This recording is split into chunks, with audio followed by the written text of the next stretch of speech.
El tiempo, la materia de los sueños y la casa común de la vida. Implacable y caprichoso. Nos sitúa, nos define y nos agota. Nos acelera y nos detiene.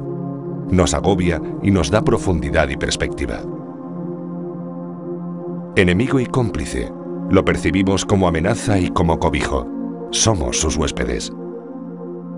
Hablamos con familiaridad de relojes cósmicos, de relojes biológicos, de ritmos, de modos de intentar comprender nuestros propios mecanismos cíclicos. Estructurar el tiempo, fragmentarlo, medirlo, ha sido una de las constantes de la aventura humana. Imitando los ciclos de la naturaleza y creando artificios, divisiones imaginarias compartidas. Días y noches, años, minutos y segundos. Calendarios, relojes. Conceptos que hoy son patrimonio de la humanidad y que tienen detrás el esfuerzo colectivo de muchas generaciones. Observando, analizando, construyendo máquinas. De sol, de agua, de arena, mecánicos. La historia del reloj es también la historia de la civilización. Máquinas elementales o sofisticadas que son testigos privilegiados de nuestros afanes y nuestros días. Ese reloj que llevamos en la muñeca o en el bolsillo, que nos despierta o que miramos en la plaza pública, conoce nuestros más íntimos secretos. Sabe de nuestras esperanzas y de nuestras derrotas, de cómo el tiempo se esfuma en el placer y se demora en el dolor, de cómo es lento y pesado cuando nos abraza la tristeza o el tedio, y vuela cuando intentamos capturar un momento o un abrazo.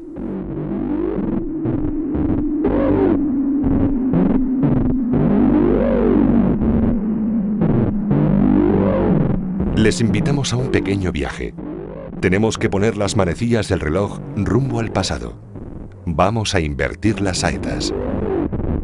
Y nos vamos a detener en el siglo II antes de nuestra era. Tenemos que imaginar que este paraje, hoy solo habitado por campesinos y arqueólogos, es una ciudad grande y poderosa. Se llama Segeda y es la capital de una de las tribus celtíberas que poblaron el nordeste de la península ibérica, los velos.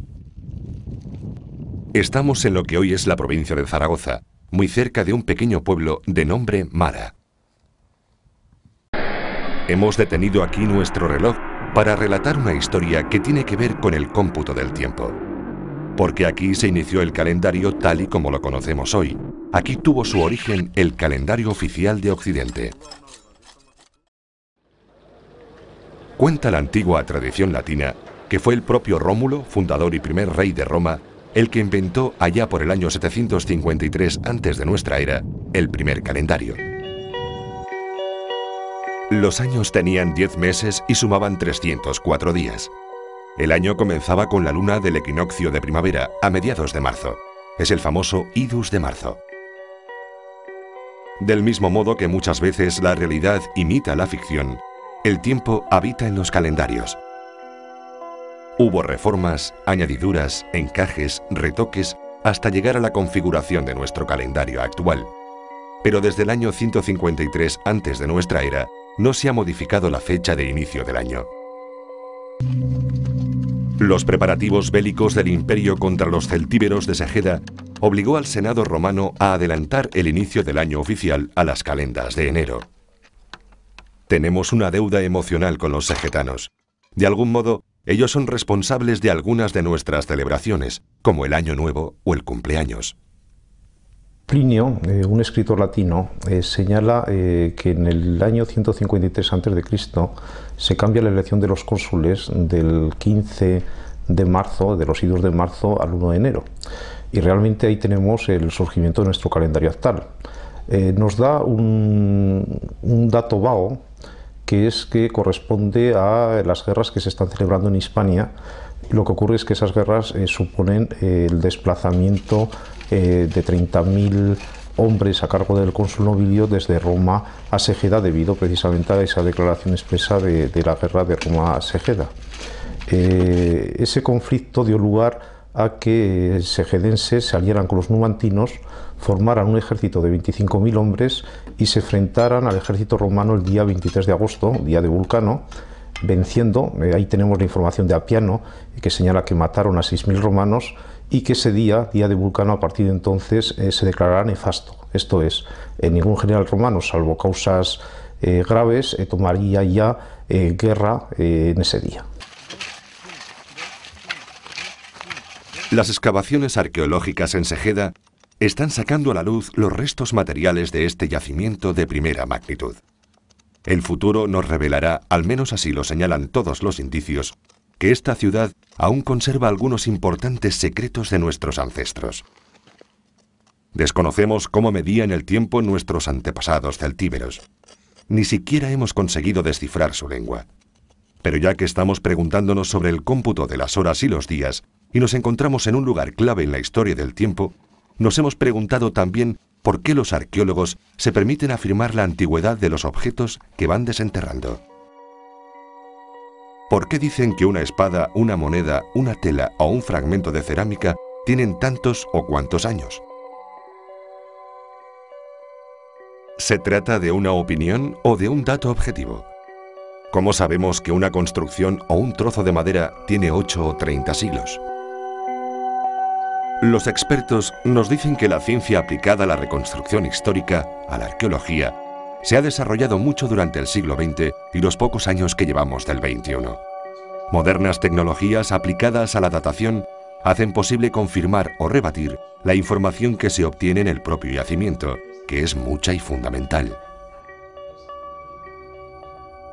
Con frecuencia no es necesario recurrir a los laboratorios para comprobar la antigüedad de un hallazgo arqueológico. El lugar y el estrato, el modo de construir, los materiales, la información que proporciona una moneda, el tipo de cerámica, las fuentes documentales y un largo etcétera, nos sitúan en un periodo histórico determinado. A ese conjunto de pruebas se le denomina datación tipológica. La arqueología tradicional se ha basado fundamentalmente en la tipología, es decir, en los elementos característicos de cada cultura, las formas cerámicas, las formas constructivas, por ejemplo, en los suelos, en las paredes, en el tipo de techumbre, y a partir de esos tipos, de esas formas características de cada cultura, a partir de la evolución de las formas, se han ido datando cada uno de los yacimientos arqueológicos. Hay, por tanto, una datación de carácter tipológico que va introduciendo todos estos fenómenos, todos estos materiales que son característicos de una cultura, de una civilización y de un tiempo concreto. Esta situación provoca que el arqueólogo, a partir de estos materiales que tienen unos tipos determinados, los pueda clasificar en una época, en un tiempo o en otro.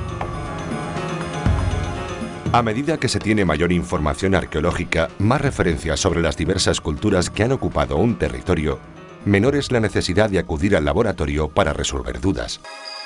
Pero algunas veces, la datación tipológica no es suficiente o genera dudas. Sobre todo porque muchos asentamientos arqueológicos se levantan sobre otros anteriores en sucesivos estratos, y algunos elementos encontrados en la excavación pueden mover a confusión. Un buen ejemplo lo encontramos en la propia Segeda. El equipo de arqueólogos que dirige el profesor Burillo encuentra en un nivel superficial de la excavación una tumba. Son los restos de una mujer y se encuentran en un estrato muy superior al resto de la construcción. El tipo de enterramiento y el broche o fíbula que acaba de aparecer señalan que fue enterrada en el siglo V de nuestra era, 7 siglos después del contexto arqueológico que se está estudiando. Sí. Ya tenemos el muerto datado, qué maravilla.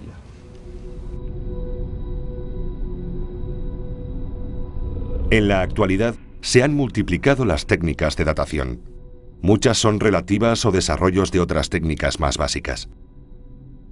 De datación absoluta, es decir, de aquellas que nos dan una cantidad de tiempo determinado. Y aplicables a la arqueología, podemos hablar básicamente de 3. La muy afamada del carbono 14, que se utiliza para datar materia orgánica. La de termoluminiscencia, que se utiliza para datar materiales cerámicos. Y la de dendrocronología, que se aplica en restos de madera. La arqueología es una ciencia, pero no es una ciencia exacta, es una ciencia humana, es una ciencia del hombre, pero sí que es importante que cada vez más, sobre todo en la cuestión temporal, la arqueología se ayude de disciplinas científicas para precisar.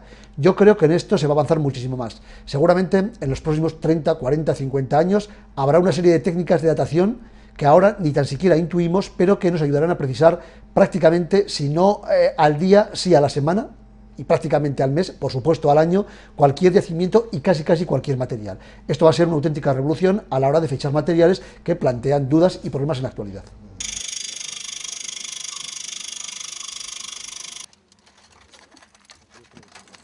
Hemos recogido muestras de materia orgánica, carbón, cerámica y madera del yacimiento arqueológico de Segeda.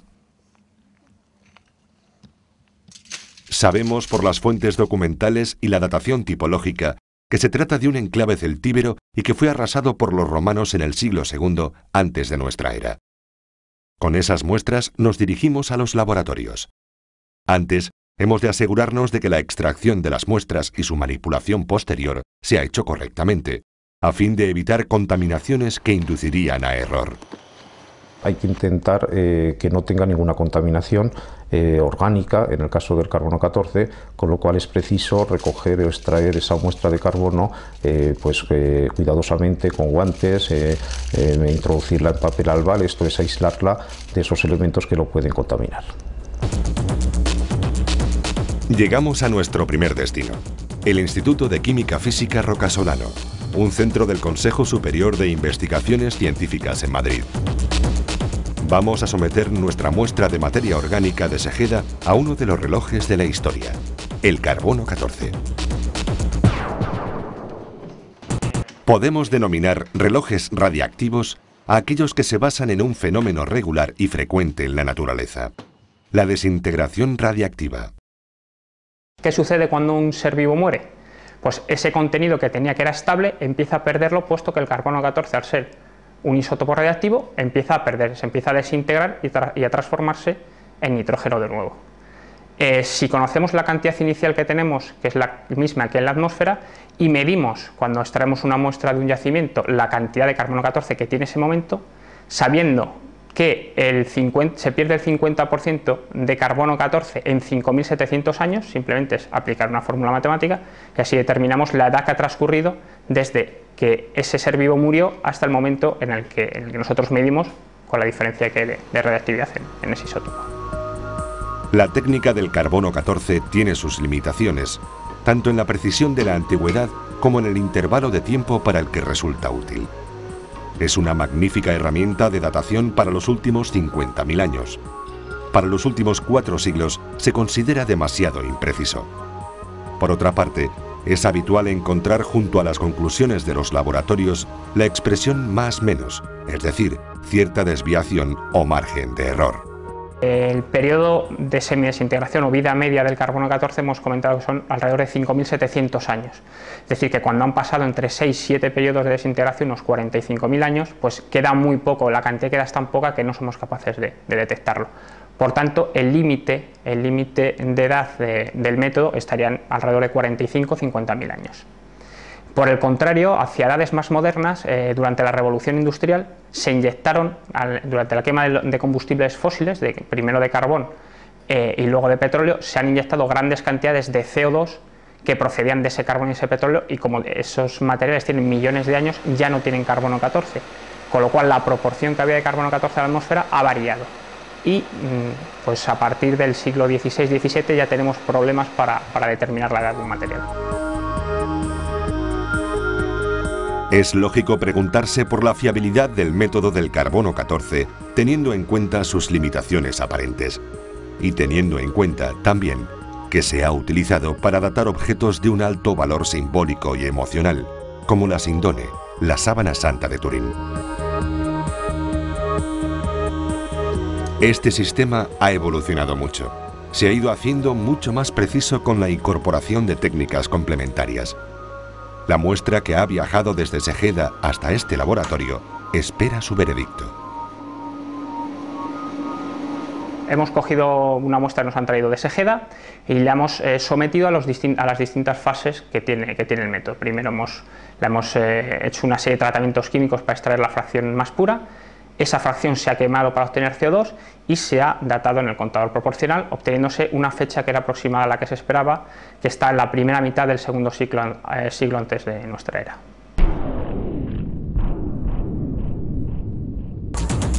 Nuestros pasos se dirigen ahora al Centro de Investigación Forestal del Instituto Nacional de Investigaciones Agrarias, a su laboratorio de dendrocronología. La base de este método de datación es relativamente sencilla. La mayoría de los árboles producen un nuevo anillo de madera cada año. Estos anillos no tienen el mismo grosor, porque se hacen más estrechos a medida que aumenta la edad del árbol y porque su estructura depende mucho de las fluctuaciones del clima. Por ejemplo, en regiones áridas, las lluvias por encima de la media durante un año pueden producir anillos más gruesos. O en regiones más templadas, un enfriamiento repentino en primavera puede producir anillos más estrechos. Nuestro procedimiento básico consiste en comparar esas secuencias de los crecimientos de distintos árboles para tratar de establecer grados o niveles de similitud. Si llegamos en un momento dado a establecer una similitud significativa, que no se haya producido por azar, habremos llegado a poder datar, o mejor dicho, interdatar mutuamente las dos secuencias de anillos. Junto al radiocarbono, al que complementa como técnica de datación, la dendrocronología se considera un sistema fundamental en la reconstrucción arqueológica para los últimos 8.000 años. También tiene sus limitaciones. Solo es aplicable a árboles de regiones exteriores a los trópicos, donde el contraste de temperatura produce anillos anuales bien definidos. Y además, no todos los árboles son aptos para el estudio.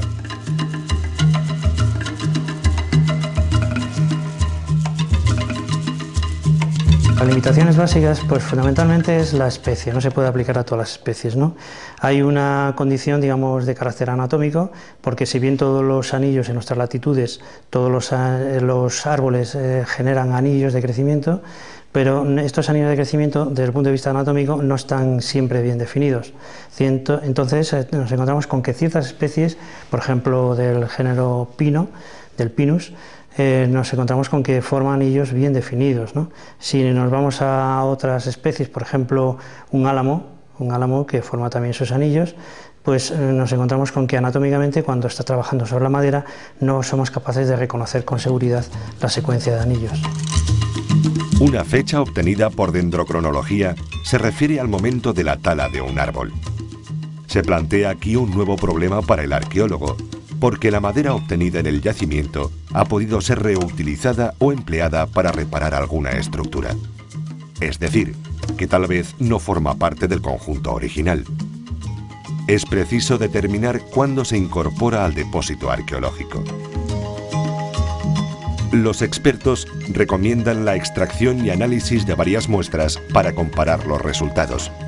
Una sola muestra, como la que nosotros hemos traído al laboratorio, es insuficiente. Esta muestra tiene sin duda su interés, pero es de una especie de la que no disponemos en este momento de cronología de referencia, con esa edad, con esa antigüedad. Entonces lo que podemos trabajar con ellos es a nivel de cronología relativa, es decir, comparar distintas secuencias de distintas muestras procedentes de ese mismo yacimiento. Entonces, cuando dispongamos de ellas, haremos un estudio de cronología relativa, es decir, de datar en términos mutuos, de interdatación entre las muestras, y esos resultados podrán ser de utilidad para hacer una datación por un método de físico-químico de carbono 14, por ejemplo, que completará y dará un sentido, un carácter flotante a esas cronologías. Nuestra ruta por el reloj de la historia nos lleva ahora hasta la Universidad Autónoma de Madrid, a su laboratorio de termoluminiscencia. Termoluminiscencia, calor y luz, temperatura y radiación. Esta técnica tiene la enorme ventaja de que puede datar cerámica, el material inorgánico más abundante en los yacimientos arqueológicos de los últimos 10.000 años. Y además puede fechar objetos con más de 50.000 años de antigüedad. Su límite excede el 500.000 de años. Es un método físico el cual es capaz de cuantificar el tiempo transcurrido desde que ese material arqueológico cerámico ha sufrido un proceso térmico importante. Si asociamos ese proceso térmico al momento de la cocción, somos capaces de cuantificar el tiempo transcurrido desde que se coció hasta que llegó al laboratorio. Cuando llega al laboratorio, sometemos del orden de 1 gramo de muestra a un proceso de calor, lo calentamos hasta 500 grados y en este proceso de calor él nos emite luz. Esa luz es proporcional al daño que ha recibido de los radionúclidos ambientales y esa dosis es proporcional al tiempo transcurrido, por lo cual cuantificamos el tiempo transcurrido desde que ese material se coció.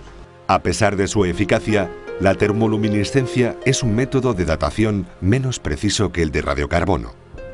Su margen de error pocas veces es inferior al 6%.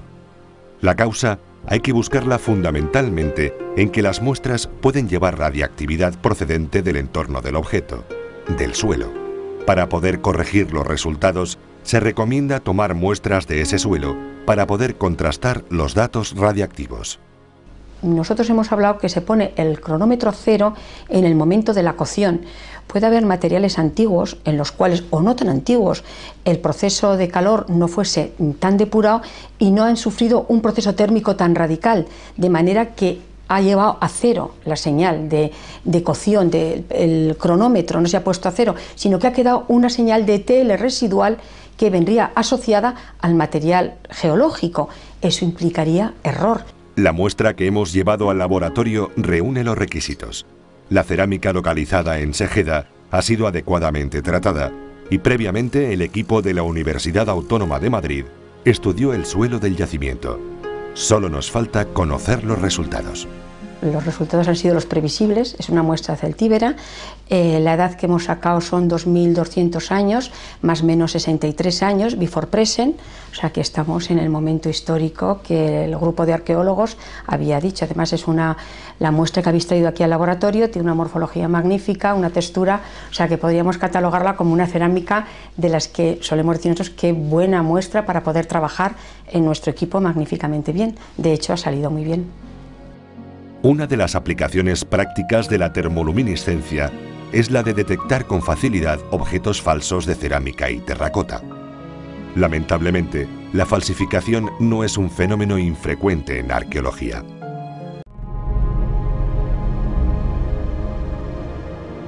Hemos recorrido más de 2000 años en el tiempo y muchos kilómetros en el espacio para intentar responder una sencilla pregunta.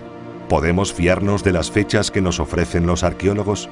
Si la respuesta fuera no, deberíamos admitir que la antigüedad de los restos que se van localizando es opinable y que cada cual es libre de interpretar los datos como mejor le parezca. Pero no es el caso. Hemos podido comprobar que efectivamente hay limitaciones y márgenes para el error. No obstante, la aplicación de nuevas técnicas y el desarrollo constante de otras hacen que la arqueología sea una ciencia cada vez más precisa. Las muestras que hemos llevado a analizar son concordantes con la información aportada por la datación tipológica. Lo que nos han dicho los arqueólogos se ajusta a los resultados obtenidos en 2 de los 3 laboratorios. Podemos afirmar que la madera no lo desmiente y que el material orgánico, carbón y la cerámica de Segeda nos remontan al entorno del siglo II antes de nuestra era, a las cruentas batallas entre Roma y la Celtiberia. Detrás de los datos hay individuos y pueblos, dolor y alegría, pasiones, vida. La cuenta atrás del reloj de la historia nos ofrece una visión cada vez más nítida de nuestro pasado como especie y como cultura. Hemos ido en busca de respuestas y nos hemos traído muchas más preguntas.